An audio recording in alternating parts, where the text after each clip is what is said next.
Ronan and his fellow Israeli pilots make history during the Six-Day War in June 1967, destroying the combined air forces of 3 Arab countries in a matter of hours. Nevertheless, the Mirage 3 becomes an icon of jet-age combat. The cream of Israeli fighter pilots show that it's not so much the airplane, but the man in the cockpit that makes the critical difference. The lightning war over the desert also marks the first dogfight for one novice Israeli pilot, who is destined to earn the title of the world's top-scoring jet ace.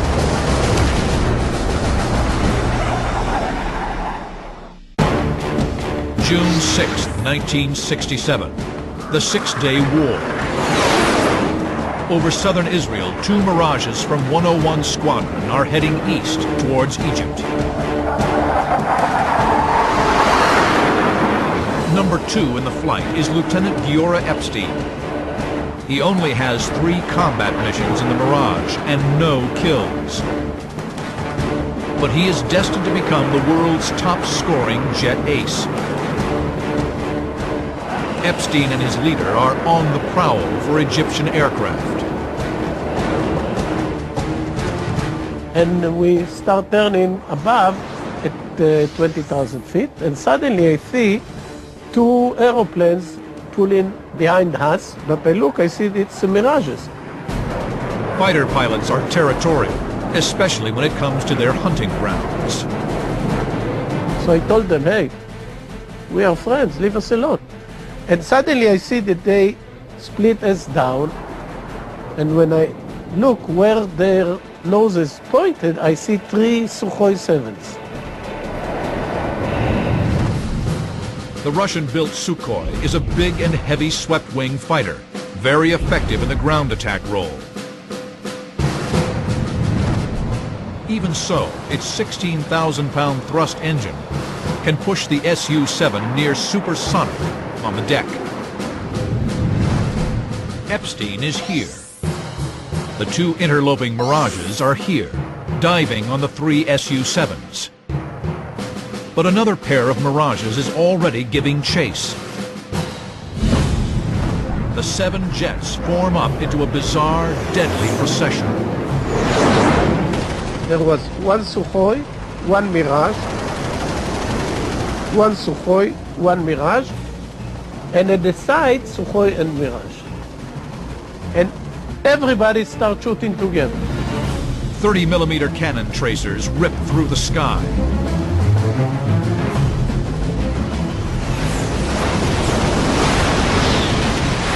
The Egyptians are firing erratically. The Mirages are untouched. Epstein watches as first one, then another Sukhoi falls to Mirage cannon fire.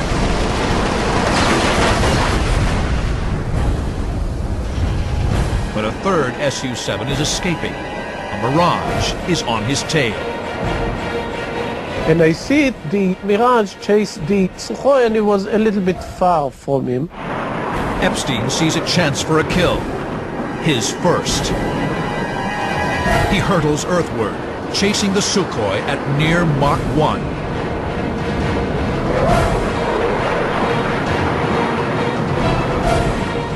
The first Mirage launches a heat-seeking Shafrir missile. It passes under the Sukhoi without exploding. Israeli pilots don't have much faith in the first-generation Israeli-made heat-seeking missile. They call it a bidon, or wing tank. We used to say that Shafrir 1, if you launch it, it goes like a bidon, hit the ground. The first Mirage now resorts to long-range cannon fire. And then he shoot all his ammunition from the cannons, but too far, and nothing happens. Ammunition expended, the first Mirage pulls away. Epstein now slides into position. The Sukhoi has incredible acceleration and is nearing Mach 1. With a loud bang, Epstein advances the throttle into full afterburner. The Mirage's tailpipe glows red hot. The Sukhoi thunders over the desert floor. The Egyptian is racing for home. The young Israeli has other plans.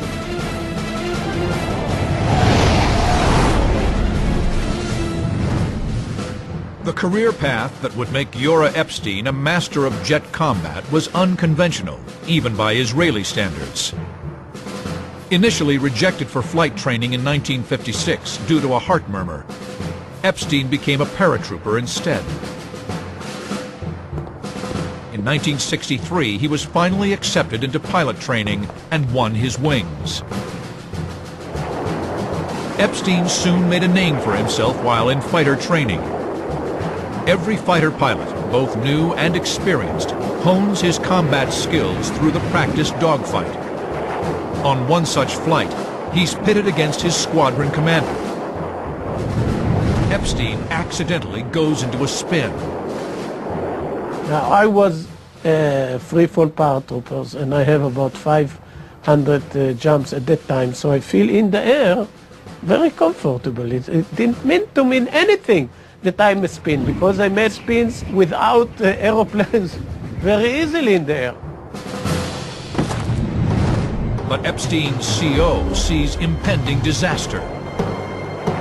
But he was getting panic, and he shouted at me, "You are the right turn, no, left turn, no, right turn, left turn, do that and do this."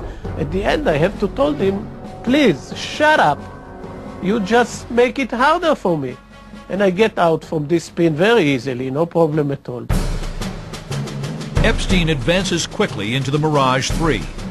He is a natural-born aviator and gifted with such extraordinary eyesight that it's actually measured by radar.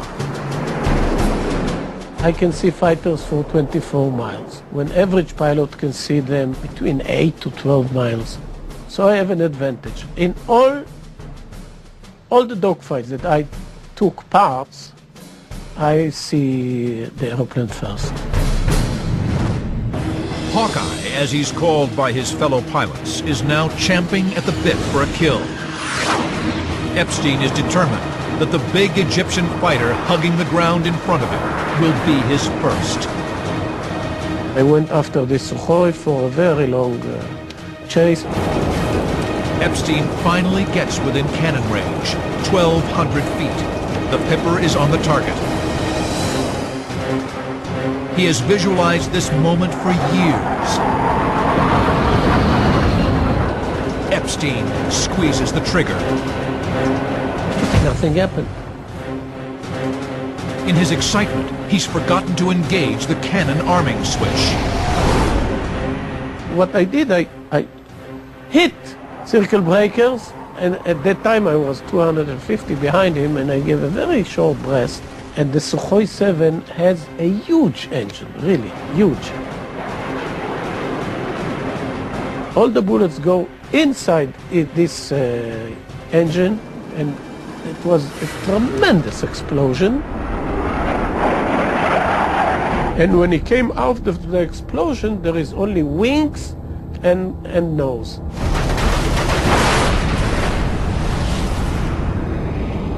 And this little aeroplane that left make the smallest loop I ever seen in my life.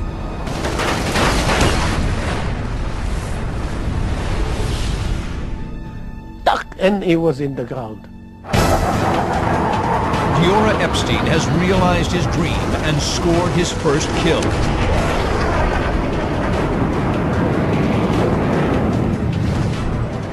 Six years later, he's at war again, pushing his fighting skills to the limit during one incredible day over the desert. It's Delta versus Delta in one of the most epic dogfights of the jet age. October 20th, 1973. The Yom Kippur War. Yora Epstein leads a four-ship of Delta Wing fighters to the Suez Canal. He's flying an Israeli-built Nesher, a copy of the French Mirage 5. Radar control has ordered Epstein, by now an experienced flight leader and double ace, to 20,000 feet. Egyptian aircraft have been picked up inbound. When we came to the canal, we didn't see anything. And he said that he sees something that comes from the south. So I looked there, and I see a pair of MiG-21s come from the south, and when they are nearly facing us, few miles, they turn to the west and start going to Egypt. Epstein and his flight are here. The MiG-21s here. The Israelis drop their tanks and give chase, going to full afterburner.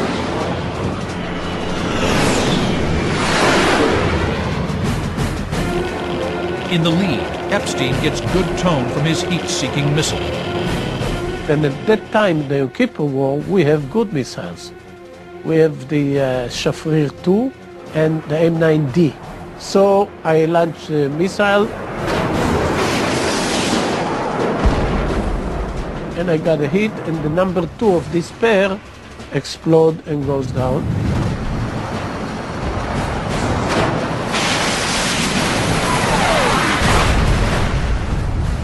And immediately I went after the number 1. But then, the desert below him comes alive with camouflaged airplanes. Like mushrooms, came about 10 pairs of MiG-21s. The Egyptians have led the Israelis into an ambush.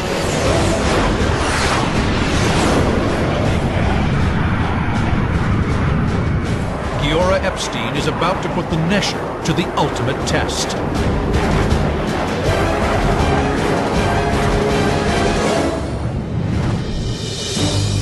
The 1973 Yom Kippur War marked the combat debut of a cousin to the Mirage 3, the Nesher.